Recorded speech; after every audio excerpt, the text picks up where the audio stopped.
80-90च्या दशकात ज्यांनी ज्यांनी बालपण घालवलं त्यांनी ते गोकुळ अनुभवलं. ते दूध त्यांना सकस मिळालं. त्या टेम्पोमध्ये बर्फाच्या लाद्या असायच्या आणि त्या बर्फाचा एखादा तुकडा आपल्याला मिळेल किंवा तिथून पडेल याची अपेक्षा त्या प्रत्येक मुलाच्या चेहऱ्यावरती असायची. हा सारा गावगाडा आणि गावातल्या भल्या माणसातलं माणूसपण कोणी संपविलं? शासकीय दूध संघ कुणी बंद पाडले? दूध संघाच्या जागा कुणी बळकावल्या? तुकाराम मुंढे यांनी परवा दिवशी बनावट दूध किंवा दुधामधील भेसळ आणि ती भेसळ करणाऱ्या दूध डेअऱ्या, दूध पुरवठादार यांच्यावरती छापा टाकला आणि त्यातून एक धक्कादायक माहिती उजेडात आली की राज्याला 65 लाख लिटर दुधाची आवश्यकता आहे आणि आपल्याकडं गाई म्हशीपासून दूध संघामार्फत दूध संकलन होतं फक्त 32 लाख. म्हणजे उर्वरित दूध जे आहे ते संपूर्ण भेसळीचं आहे. ते दूध आपण आपल्या मुलांना देतो, आपण त्याचा चहा पितो. आता असं जर दूध आपण रोज सेवन करीत असू तर आपल्या किडण्या जाग्यावर राहणार नाहीत. आपले लिव्हर हे लवकरच निकामी होतील आणि कॅन्सरचा सर्वात मोठा धोका यामुळे उद्भवतोय. सध्या जर बघितलं तर कॅन्सरच्या बाबतीत जगामध्ये भारताला नंबर 1 मध्ये जाण्याची जास्त ओढ लागलेली आहे. मग आता याला कारणीभूत कोण? थोडंसं आपण 80-90च्या दशकामध्ये जाऊ. तो काळ असा होता की ज्या काळामध्ये गावामध्ये एकमेव गाडी किंवा टेम्पो यायचा तो फक्त दूध संकलन करणाऱ्या दूध संघाचा. अगदी सकाळी सकाळी गावामधली लोक बाया बापडे डोक्यावरती घागर घेऊन, कमरेवरती कळशी घेऊन दुधाने भरलेल्या या घागरी घेऊन गावामध्ये सकाळी सकाळी प्रवेश करायचे.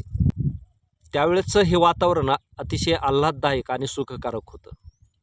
कारण त्या गावानं, त्या गावातल्या लहान लेकरांना दुधाने भरलेल्या घागरी पाहिल्या, दूध दुभतं आणि गोकुळ त्यांनी पाहिलं. परंतु हीच मुलं त्या बसस्टँडवरती त्या दुधाच्या टेम्पोभोवती कुतूहलाने जमा व्हायची. एकतर तो टेम्पो पाहण्यासाठी, कारण ते एकमेव वाहन त्यांनी त्यांच्या आयुष्यात त्यावेळेस पाहिलेलं असेल, आणि दुसरं म्हणजे त्या टेम्पोमध्ये बर्फाच्या लाद्या असायच्या आणि त्या बर्फाचा एखादा तुकडा आपल्याला मिळेल किंवा तिथून पडेल याची अपेक्षा त्या प्रत्येक मुलाच्या चेहऱ्यावरती असायची. आणि तो थंडगार बर्फाचा तुकडा मिळाला की स्वर्गातला आनंद मिळाल्यासारखं हसू त्या मुलांच्या चेहऱ्यावरती असायचं. म्हणजे 80-90च्या दशकात ज्यांनी ज्यांनी बालपण घालवलं त्यांनी ते गोकुळ अनुभवलं.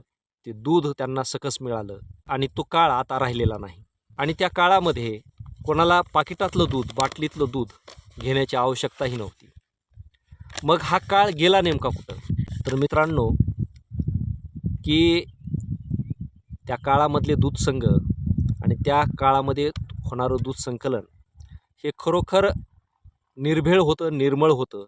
पाप कोणाच्या मनात नव्हतं.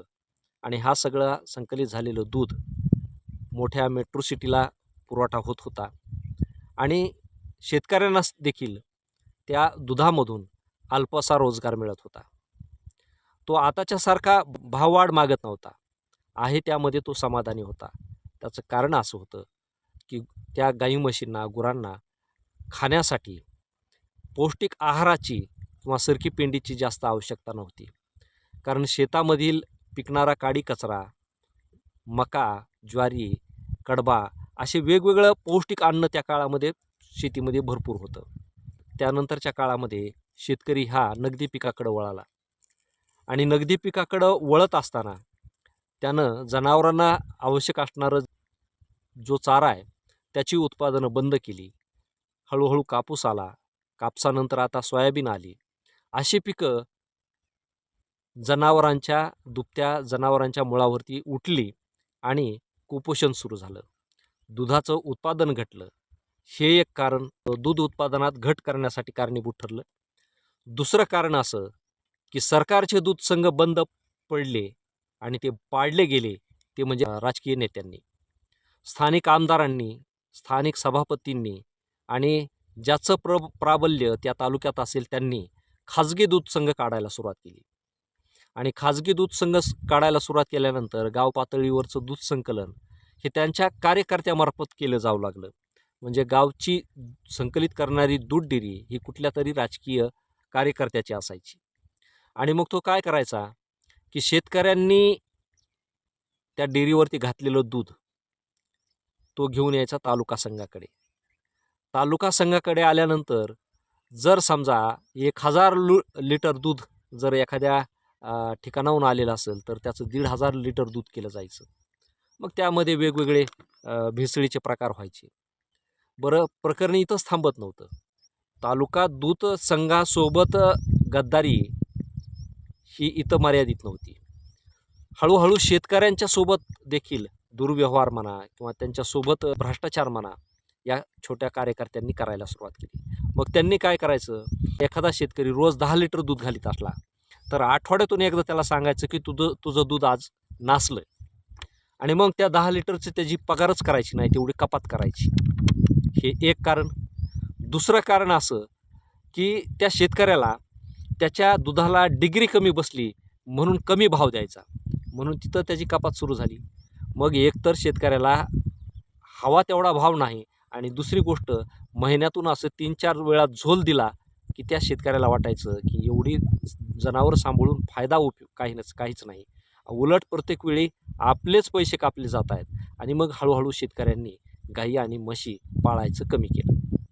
म्हणजे काय झालं की चोरांना चोरी करण्यासाठी शेतकऱ्यांच्या दुधावरती पहिला दरोडा पडला, गाई म्हशीवरती दरोडा पडला, आणि दुसरा दरोडा त्याच वेळी जे शासनाचा दूध संघ होता तो बंद पडावा म्हणून पुढाऱ्यांनी सुरू केलेले दूध संघ, परंतु तेही नीट त्यांनी चालवले नाही, आणि परिणामी ते सुद्धा बंद पडायला लागले. दूध संकलन कमी झालं. आज अशी वेळ आहे की शासनाचे जे दूध संघ होते तर ते दूध संघ आज इतके मोडकळीस आलेले आहेत की त्या जागा शासनानं विक्रीला काढलेल्या आहेत. आणि त्या दूध केंद्रावरच्या जे काय मशिनरी होत्या तर त्या तर केव्हाच भंगारामध्ये विकल्या गेल्या. स्वतःचा स्वार्थ साधण्यासाठी, स्वार्थासाठी पैसा मिळवण्यासाठी ह्या पुढाऱ्यांनी, ह्या नेत्यांनी दूध संघ मोडीत काढले. एक दूध संकलनाच्या माध्यमातून शेतकऱ्याला मिळणारा आधार, तो आधार काढून घेतला आणि लहान लेकराच्या तोंडातून देखील काढलं, आणि परिणामी हा दूध पुरवठा कमी झाला. आणि ती गरज भागवण्यासाठी आता त्यामध्ये फार मोठ्या प्रमाणामध्ये भेसळ सुरू होते. आणि ही भेसळ फक्त आतापासून नाही, मागच्या 2 दशकापासून हा भेसळीचा प्रकार सुरू झालेला आहे. मित्रांनो, दूध संघ बंद पाडण्यासाठी म्हणजे जसं पुढारी कारणीभूत आहेत तसेच त्यांनी एक मोठी यंत्रणा, एक मोठी उपजीविकेची स्वावलंबनाची यंत्रणा बंद पाडलेली आहे. हा सारा गावगाडा आणि गावातल्या भल्या माणसातलं माणूसपण कोणी संपविलं? शासकीय दूध संघ कुणी बंद पाडले? दूध संघाच्या जागा कुणी बळकावल्या? आज दुधाळ जनावरांची संख्या कमी झाली, ती परवडत नाहीत, चारा महाग झाला, खुराक महाग झालं. मग पदरात काय? निवडणुका जिंकण्यासाठी पैशाची चटक याच पुढाऱ्यांनी लावली. आज आपत्ती केवळ इंधनाचीच नाही, तेलबियाचीच नाही, तर दुधाची देखील आहे. दुधाची आपत्ती ही सर्वाधिक आहे, कारण आपल्या देशामध्ये फक्त 27% दूध हे जनावरापासून उत्पादित होतं आणि बाकी सर्व भेसळ आहे. आज विषय निघालाच आहे, तर याला जबाबदार कोणाला धरणार? भ्रष्टाचाराच्या नशेमध्ये धूत झालेल्या नेत्यांना काय जळतंय आणि काय कमी पडतंय हे पाहायला, सामाजिक गरजा ओळखायला वेळ तरी कुठे आहे? शेवटी याला जबाबदार जितके पुढारी आहेत तितके आपणच आहोत. धन्यवाद.